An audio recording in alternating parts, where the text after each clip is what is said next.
mother. Sweet mother, I no go forget you for the suffer wey you suffer for me. Sweet mother, I no go forget you for the suffer wey you suffer for me.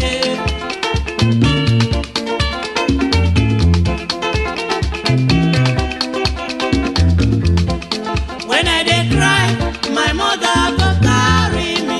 She go say, my pikin, wetin you dey cry, yo yo? Stop, stop, stop, stop, stop, stop, make you no cry again. Oh.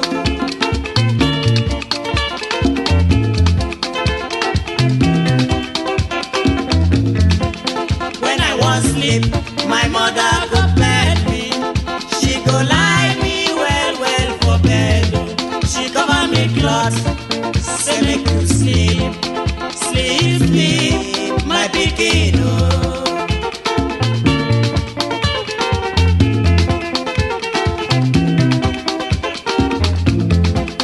When I dey hungry, my mother go run up and down. She dey find me something when I go chop. Oh. Sweet mother, sweet mother, oh, eh, oh. So mama, sweet mother.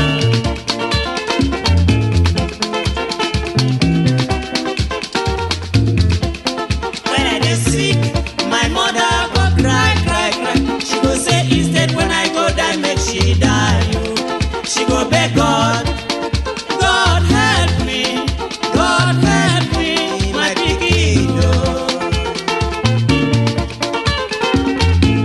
Oh, my mother. If I no sleep, my mother no go sleep. If I no chop, my mother no go chop. She no dey tire, sweet mother. I no go forget the suffer wey you suffer for me, yeah, yeah. Sweet mother, yeah, sweet mother, oh, yeah. Oh, sweet mother, I will never forget you for the suffer you suffer for me.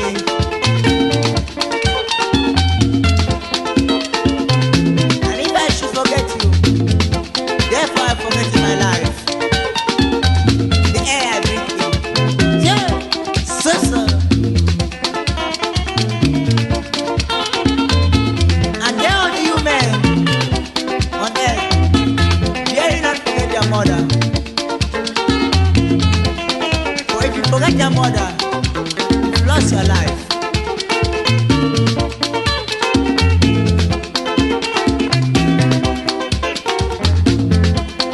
Sweet mother, I no go forget you for the suffer wey you suffer for me. Sweet mother, I no go forget you for the suffer wey you suffer for me. Yeah.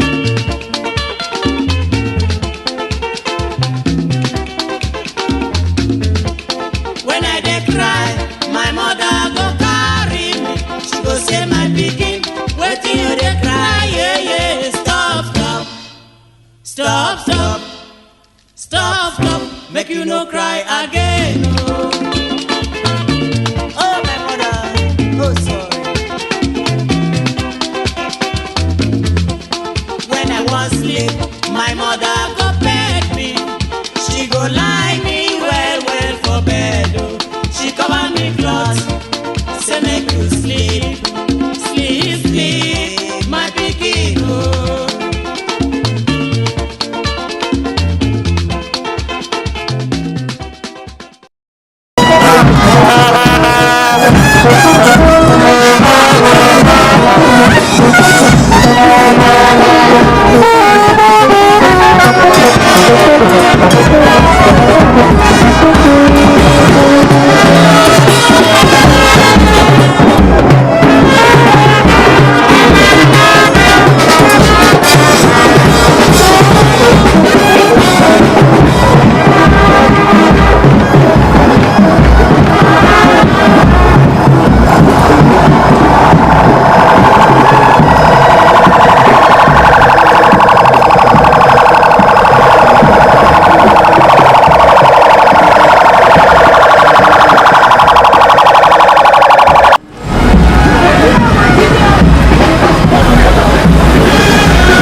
nzọpụta anyị.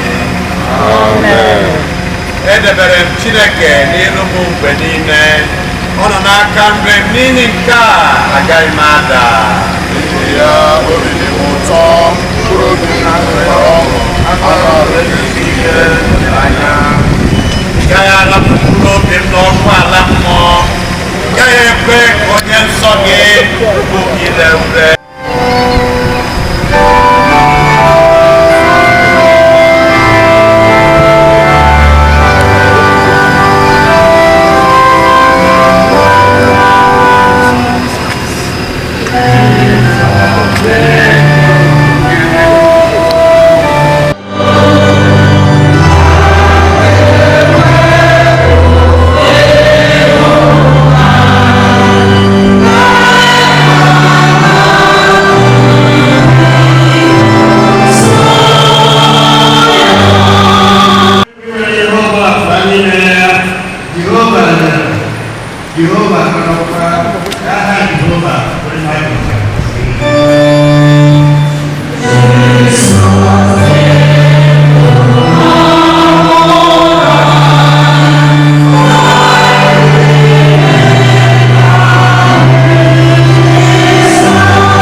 Anyị bụ nke onye nwe anyị n'ihi na ihe Kraịst ji nwụọ dịkwa ndụ ọzọ bụ nke a ka o wee bụrụ onye nwere ma ndị dị ndụ ma ndị nwụrụ anwụ.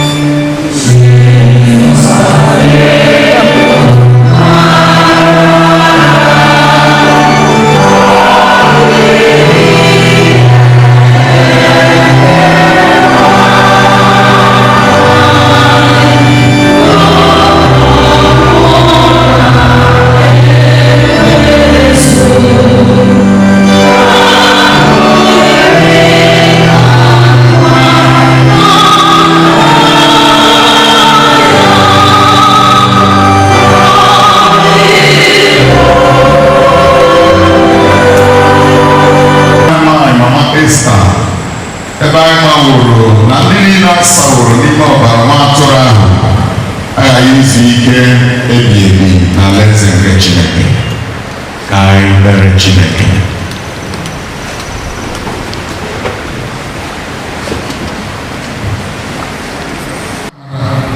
ewelawe ndo gọzie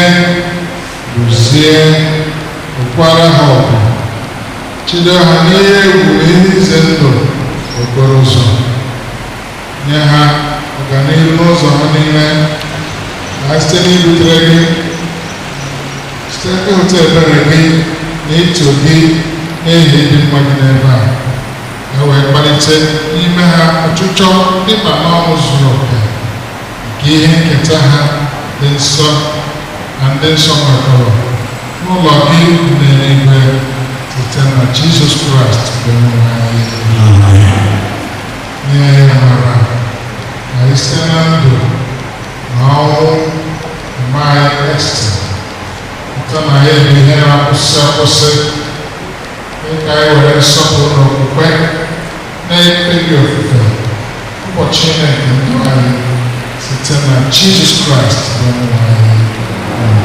Anyị na-ere amara na onye nwanyị Jesus Christ, and the man in Chineke, and the Master, and the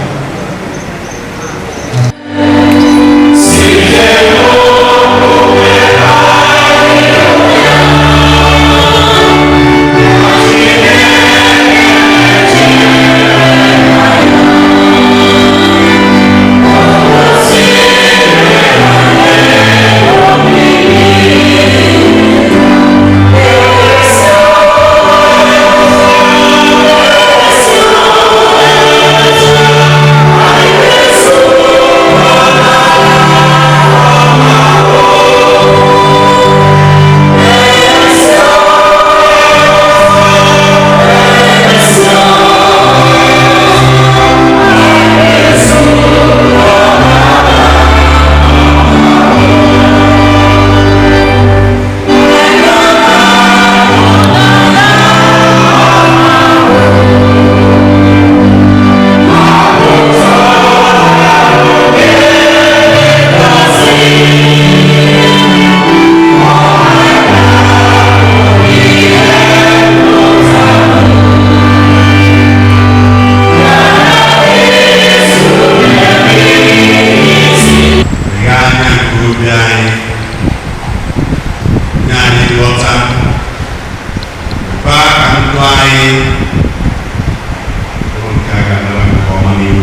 bụ onye ga-ekpe ndị dị ndụ na ndị nwụrụ anwụ ikpe.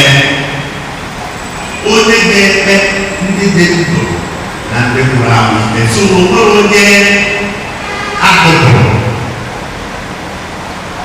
Ọ bụrụ na ọnwụ gasịa, kedu ihe na-eso ya?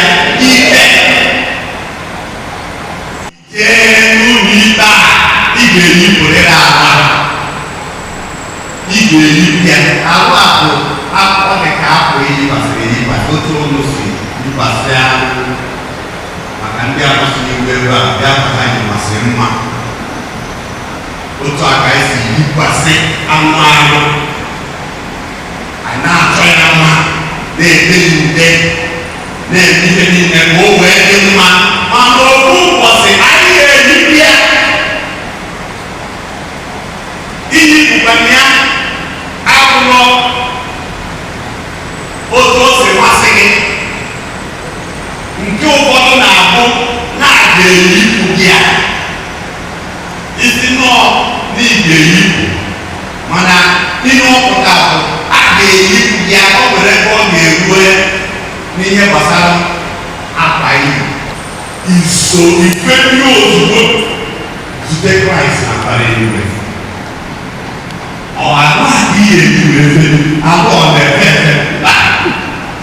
Anụ a bụ dịka nkume, ịtụnye ya n'omegere ọba. Tupu mgbe na ị ga-eji wee so Kraịst wee rigo na mbara eluigwe. A ga-eyite ya yipụ nke iyi by force, whether they like it, na seconds ọ ga-eme. Ọ bụrụzie na ịma nọ Kraịst n'otu ntabi anya ha, ka ị ga-afụ onwe gị ebe ị na-achọghị ịnọ. Ihe dịrị anyị n'ime bụ ka anyị sogide Jizọs. Onye ọbụla nọ nke ya, onye ọbụla mụọ ya. Obinna agba mbụ nwoke ife a maka na o nwere otu ụfọdụ mmadụ ga-adị ejee na-agụpụgo ha na ndị ga-alụ ọrụ Kraịst. Ị ga-anọ ebe ahụ dị ka nwa Chineke. Ị ga-anọ ebe ahụ dị ka ihe. Ị ga-anọ ebe ahụ dị ka onye na-eje Kraịst ozi. Ị masị na-emere mkpọrọsị n'ebe ahụ ụzọ okwu ya tụkwasị uche n'ọnụ gị n'oge kwesịrị, n'oge ebe na-ekwesịrị ọtụrụ na onwe ọkwa na-agụpụ agụpụ ihe gbasara ịdị ndụ dị ka nwa Chineke. Onye ọbụla nwa oge ya, onye ọbụla jere Kraịst ozi, onye ọbụla gara Kraịst wee rue ụbọchị ikpeazụ. Chineke ga-edere anyị aka, ọ ga-enye amara. Onye ọbụla nọ ebe a, we pray to receive grace to live for Christ. Nara amara nke ị ga-edere Kraịst ndụ. Nara amara nke ị ga-edere ya ozi. Nara amara nke ị ga-edere nwa Chineke. Onye nwe anyị Chineke, anyị na-arịọ gị nye anyị amara zuru oke ka anyị bịara gị ndụ, ka anyị kwusaa gị, ka anyị bụrụ ndị ga-anọgide n'okwukwe wee rue ụbọchị ikpeazụ. Offering will come after the anthem.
nara ekele. Anyị na-ekele gị Chukwu maka ezi ndụ nne anyị bụrụ gị Esta dị n'ụwa. Anyị na-ekele gị maka ngọzi mkpụrụ nke afọ iji wee gọzie ya. Anyị na-ekele gị n'isi ụmụ ya na ụmụ ya na ụmụ ya.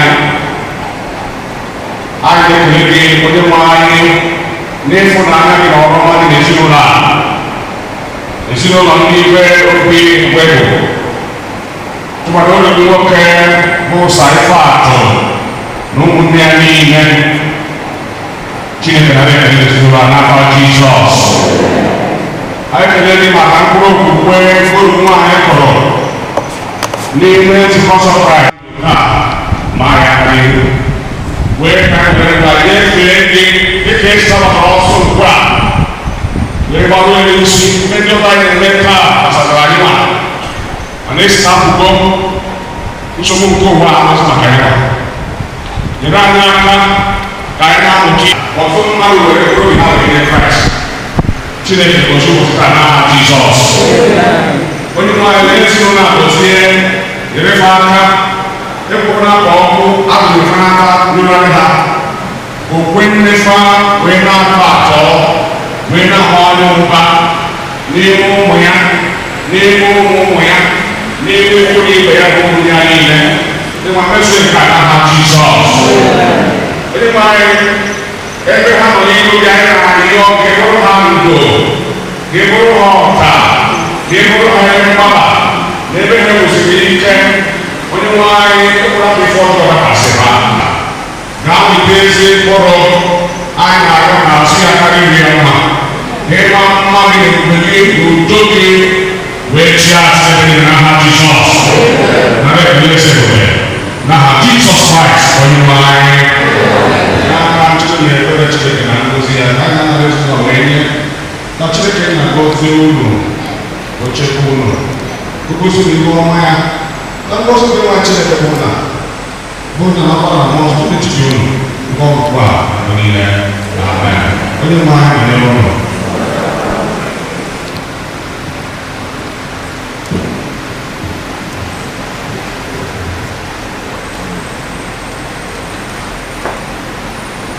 Chineke onye nyere anyị ohere ọma isoro ezinụlọ ndị na-agba egwu wee tụọrọ ya mma maka ndụ nke mama Esta. Anyị chọziri ka anyị were ohere a dịka ndị isi St. Andrew na ndị ụka anyị niile wee kelee bishọp ahụ nna anyị niile Chineke kwesịrị nsọpụrụ, the Right Reverend Dr. Owen Chiedozie Nwokolo, the Bishop on the Niger. I na-asị anyị my Lord, anyị na-aṅụrị mgbe ọbụla ikpebere ịbịa isi gị na-abịa ọkwa exam ka ọ na-abịa. So I want to thank you for encouraging us. Maka na ọ ga-eji ya mere ọ bụrụ na anyị achọghị iji n'oge like us. Nwayọọ ka anyị na-arụ anyị. I am very, very grateful. And we are looking forward to a better time after all this day. We are trusting that the Lord will keep strengthening you. He is seeing you and giving you after Jesus. I think also to welcome my Chineke, the different bishop. Then I learned from our the right Reverend Dr. Johnson, the bishop of the Diocese of West. I say Lord, welcome. Kenela inde umunai osai ram. I jago orang manuela. Na usini kekele the Lord will bless your ministry in that area in the name of Jesus Christ. You contribute with my former contributor. Some Honorable Ken Moyo Oshun, Agafus, Mandisi, Mandisi Oka, Mandisi Belene. So I want to thank all of you for finding time to come to be with him. I will trust that the grace of the Lord that brought you will also send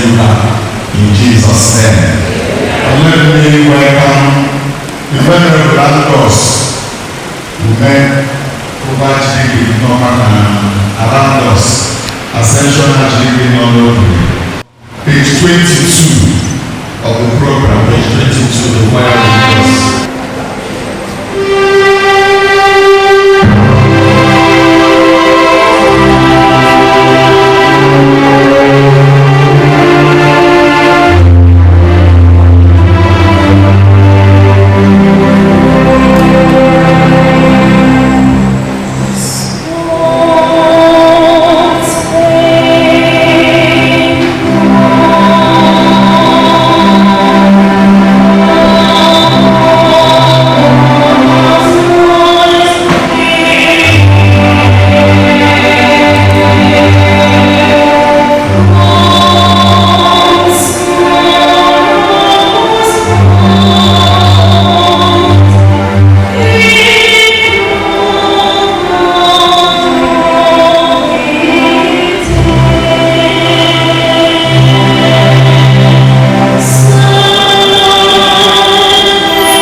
Before we draw,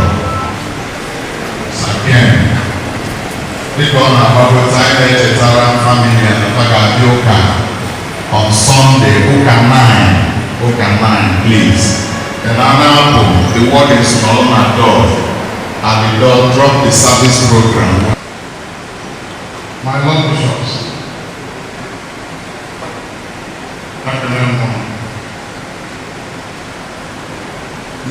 in no presence here, and then no with spirit. I thank you all. I can make a part in the about today, the one I'm my friends in this case were Jagasen, I don't think I say I can't make another chance.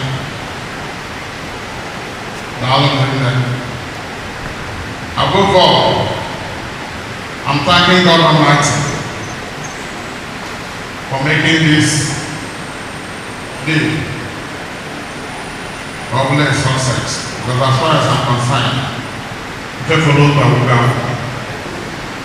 And what I'm much remarking my brother now, listen, thanks the world presented and found a place. Yeah, actually taken care of. And I'm going to put in there on a company for I don't know when you be there. I'm no longer going to throw my power. And that is not what we can see here today. That will be very good. I can have everybody here. Thank you all. Page 23, Apple 91. The various sites will have their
so onye eziokwu ọ na-eme anyị na-asị ndị mmadụ ndị bịara kwụ n'ezi a ọ dịrị unu mma na-asịkwa ezinụlọ a ka a bie maka ọnwụ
Page 29.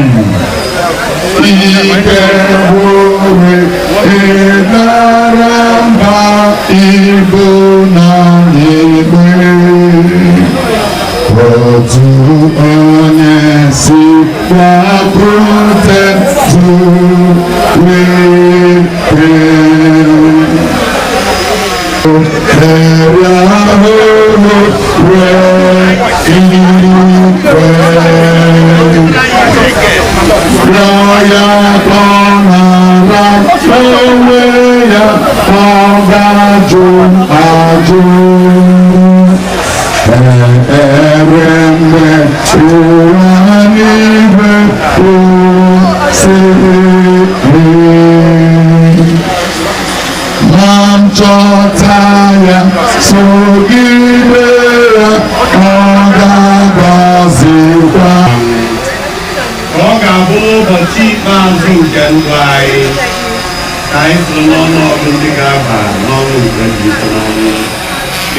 Jesus Christ.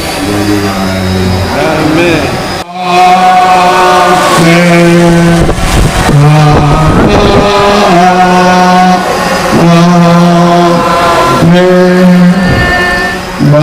na-abụ ndị na-egbochi ili biko jee n'ozi anyị na-ekene ụnụ maka ije ozi ụnụ malite were jebe abụ 34 ụnụ na page 47 Abụ 34 on page 47.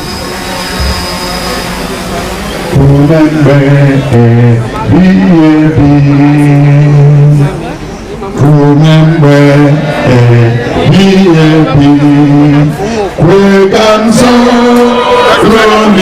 Onyenzo Potam Sachan Rebende Kumembunga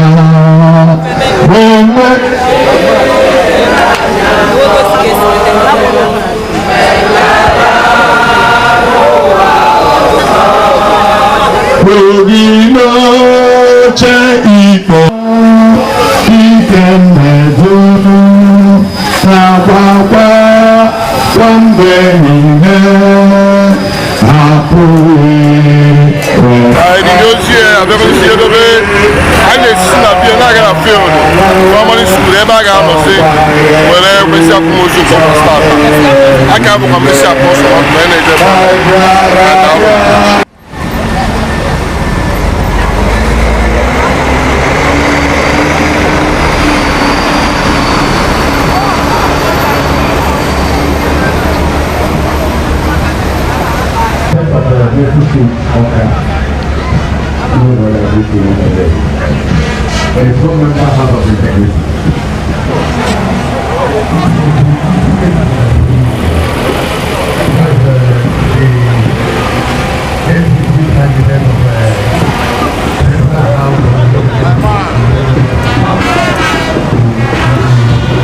My man.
House of Assembly, they were about 2 hours. Thank God that our boy on otherwise won't carry it. He can open here. Man, I will get there one day. Thank you, sir. Up here? I'm going to go to the whole room. You're not to say, I'm of this time. I welcome you. As you go, Hollywood director, you are most welcome. Nice to have you. We are come to celebrate 93 years. It's never 93 days. So welcome all the friends who have the time to be in Oboso Kwala, in the Delmiri North LOGA of Anambra State. Once again, you are highly welcome. Please, the people in charge of catering services, please, I think the hour is now. Please, let's.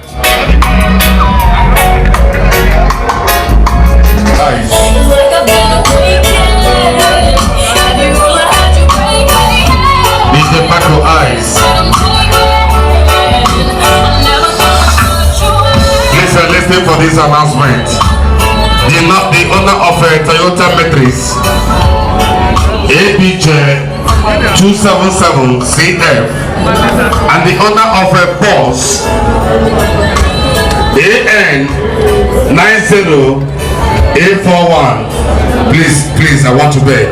You are blocking an entrance.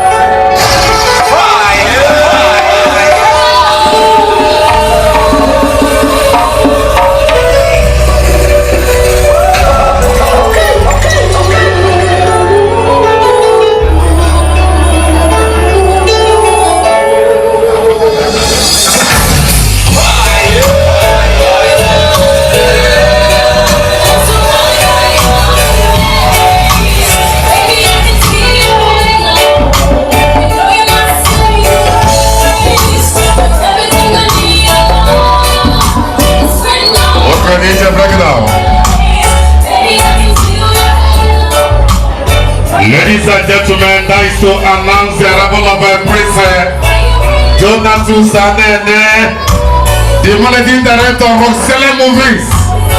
Rosselle, you are highly welcome. Mwanikru, I welcome you, my man. Ojialata Womore, you are most welcome. Hey! Wow! Hey! Honorable Alex, I welcome you. The President General of our community, Honorable Kim Madekwe, and the General Sanoba, you are most welcome, Papa.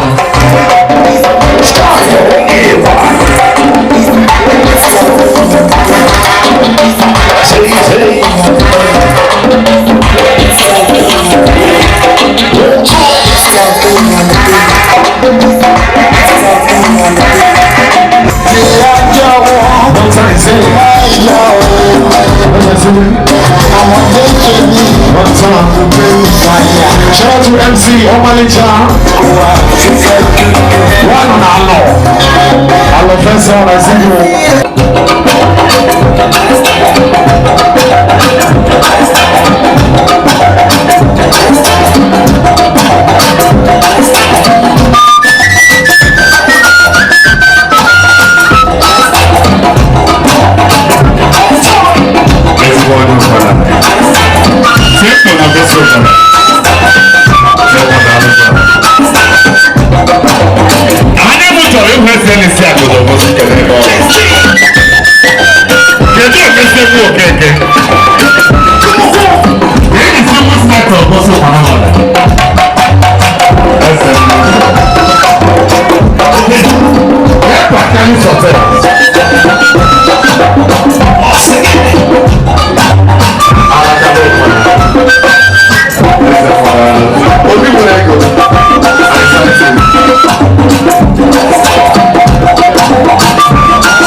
The brand owner of Magic Movies, they are most welcome. What is Moha? They are welcome, sir. Let's go, DJ. The Magic Movies. It's about time, one time, ladies and gentlemen. One time, it's your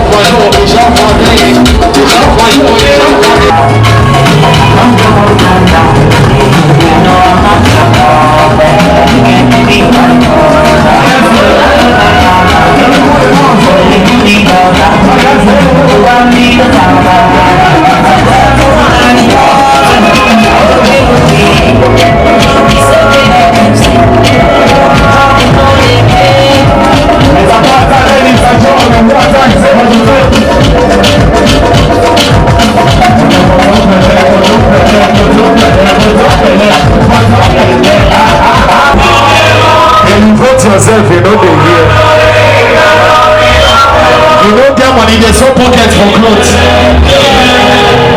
And your father destiny won't put inside. You don't get money, they go ATM. What do you want with law? Your father destiny. It's all about elevation, ladies and gentlemen. It's all about elevation. One time, say.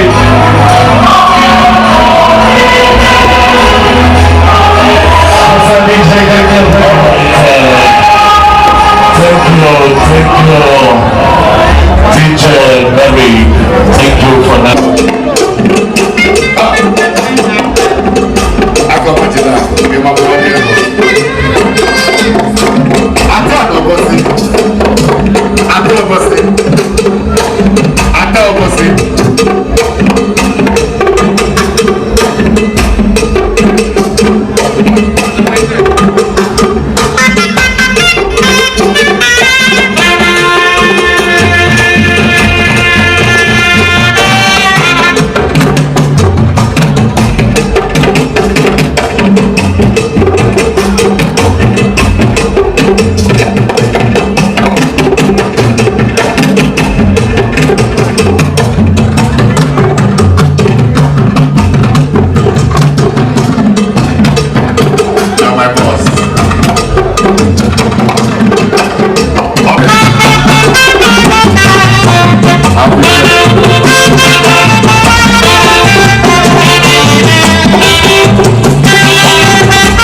Everybody one time.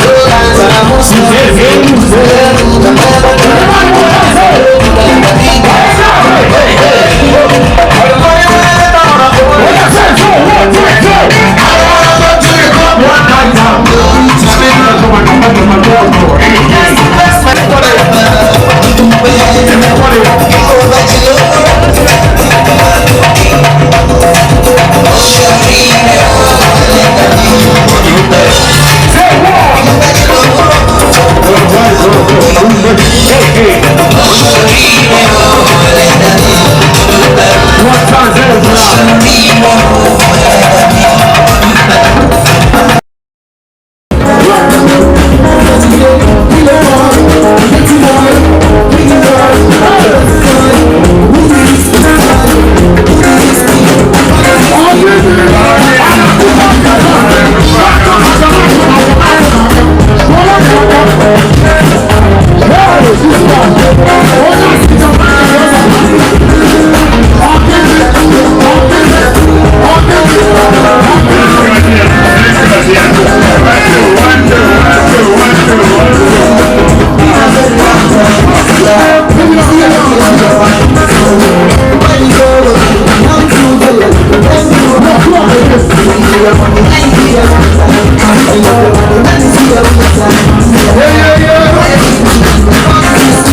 Everyone says, in 9 days, yeah. Say.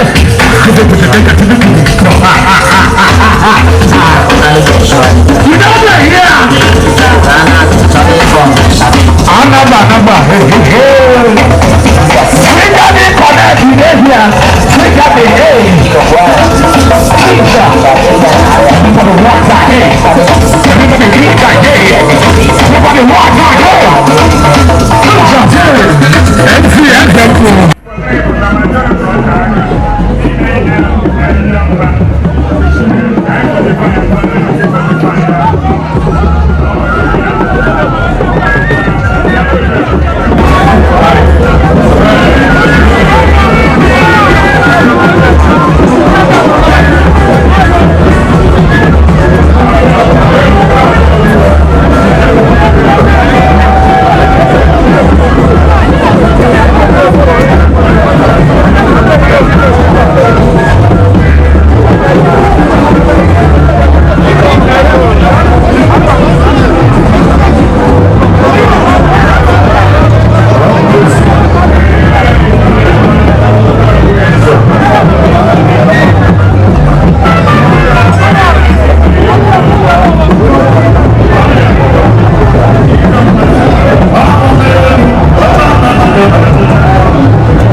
Hey!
Amen.